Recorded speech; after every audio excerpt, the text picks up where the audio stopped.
Alright everyone, welcome back to another Star Wars Galaxy of Heroes video with Fat Phil, and I want to talk about two rookie mistakes I am continuing to see players make.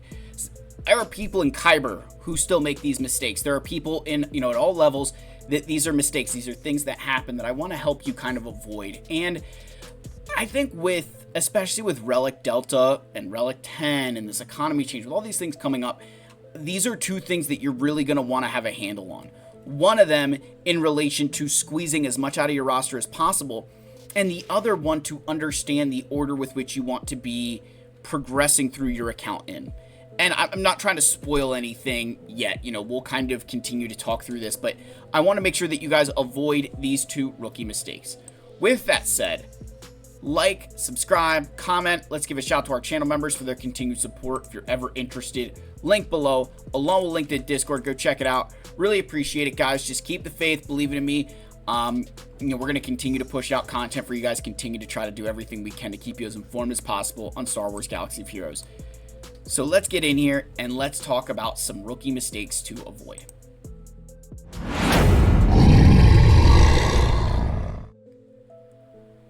Alright, so this one is my favorite. I talk about this all the time. The classic critical damage mod. Critical damage is a situational stat. What do I mean by, what does that mean? It means that it only matters when you score a critical hit. If you don't score a critical hit, all your critical damage goes out the window. It's one of the biggest reasons why offense mods are so popular, is because they at least benefit you regardless if you hit a crit or not. Doesn't matter. You're getting a boost to your offense. Critical damage only can play a factor if you score that critical hit. And there's a lot of instances, there's a lot of characters that can stop crit hits. Just as an example, up here, Supreme Leader Kylo Ren, hey, whenever a dark side has advantage, they can't be critically hit. Well, that plays a role. So with critical damage mods, they have to have offense percent on that secondary. And they don't all need to be home runs like Supreme Leader Kylo Ren here. I mean, I have a bunch where I can say, hey, you know what? They did not pan out the way that I would want. I've got this one here on, where is it? Maul, 1%. Rey, 1%. Boba Fett, 2%. Listen, not all of them are winners, right? Not all of them are winners. But I tried, right? The most important thing is that I tried. I tried to make them as good as I possibly, as good as possible. And hey, if they didn't pan out, I always say, hey, you went for it, right?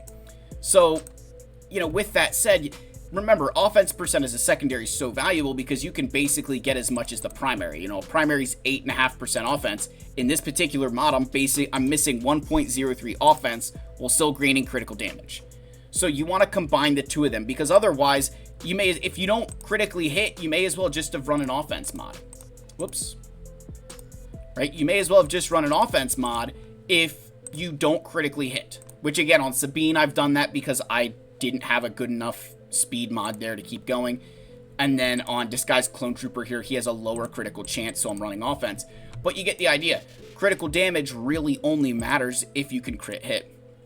This is a huge, listen, I'm not mistake-free here. I've got this one on Young Lando, and I have this one on Mob Enforcer, among others, where I made that mistake, and that was before I really understood mods. Once you understand them, as I showed you, they don't all need to be home run hitters, and they won't all be home run hitters. But you can at least try for it and end up with some of these ones that you can put on the characters who really do want that level of offense percent to be hitting harder. It's a big deal. It is an area that I really strive for, really push for. Anytime I see any critical damage mod, I'm always trying to get the offense percent on it and try to, get it up as high as possible. To me, this is a huge rookie mistake because the thing is, you could say, well, Phil, I'm always going to critically hit. Well, the minute you don't, you're only gaining the speed, offense, protection, potency from that mod. You're getting nothing else, right? The primary stat, when you don't critically hit, it doesn't matter. So you may as well then just, like I said, run the offense.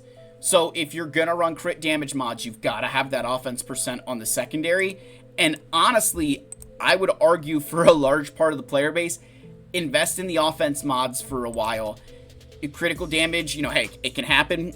But It's got to have that percentage or else it's just not as valuable. And again, they don't need to start out crazy. You're not going to get them all home, to be home runs, like I said. But they do build, and you will get lucky, and then you can move them around and start to really make your roster dangerous. So that's a big one that I really think, this is a huge mistake. I see a lot of players still in Kyber make it all the time. You go on to somebody's Supreme Leader Kylo Ren, and they've got a critical damage mod with no offense percent, and you're just like, dude, you're completely nerfing that character. Because if he doesn't critically hit, you're missing out on all this extra damage. And you may be wondering, oh, Phil, well, that's not going to make too much of a difference. I can't tell you how many fights I've seen an enemy Supreme Leader Kylo Ren struggle because it doesn't have the offense because they're missing that on the triangle. The next mistake, the other one I wanted to talk about in this video, is the unfinished projects. Now, sometimes these things stick out like a sore thumb. Other times, though, they don't.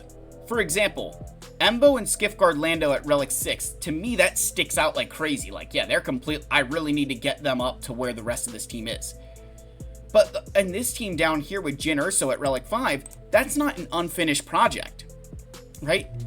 Listen, she was a requirement. I don't really need her at Relic 6 or 7 or 8, at least, before Relic Delta comes in. Comparative to like Embo and Skiffguard Lando, where I would like extra relics on them because that would make a difference in the way the team operates. And I think this is where a lot of players struggle, is identifying these unfinished projects, identifying those characters where the additional relics would actually help. Like another really good example of a character where the relics would be beneficial is Baby Bo.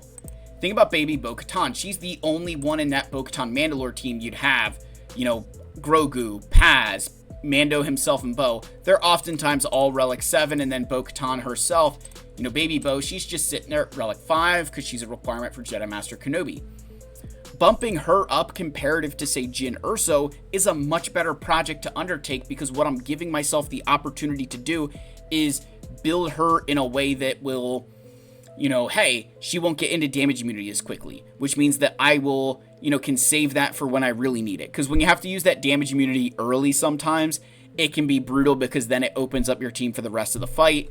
So the longer it takes for her to slip into that, the better. Another character where this could be a similar conversation of, hey, additional relics would be of benefit to you in, say, a commonly used team. Think about like your, Imperial Remnants, right? Or the Night Sister. If you're using Great Mothers and Morgan, Night Trooper, Death Trooper, Marin, my Night Sister Spirit here, she's just sitting at 3-star. This is another one, kind of sticks out like a sore thumb. This would be a project I should, and probably will need to have to make that update. So she's still at Relic 3. Bumping her up, that's a good decision. Hey, that is an unfinished project. Like, that is something that I should fix. Because it's actually causing a problem for the team. And that looks very different than, say, if I'm going to bump up, just for the argument's sake, my Star Killer and Malicos to Relic 8, Relic 9 because of Delta, having to take Seer and Cal Ripken Jr. to Relic 8, Relic 9, maybe not as important depending on the Delta that I'm facing to these GLs, which again, we're just going to have to wait and see how all of that kind of pans out. But identifying those unfinished projects comparative to something that isn't really hindering your team is important, and I tried to pick out those ones that I felt sort of make the most sense, right? Where if that's a legitimately unfinished thing comparative to, yeah, you know what, that feels about right. So guys, I hope this helps a little bit. I have some thoughts on Relic Delta that I'm trying to get out. I will be releasing some more things on that, but I've wanted to kind of get this out there because I have seen this quite a bit recently with people trying to finish projects that don't really make sense. And then, of course, the critical damage mod. I feel like I need to do a once-a-month video and just scream at you guys about mods because it is an area that I think a lot of players continue to struggle with and continue to misunderstand. So, like, subscribe, comment. I love you all. May the Force be with you, and I'll see you in the next video. Cheers, my friends.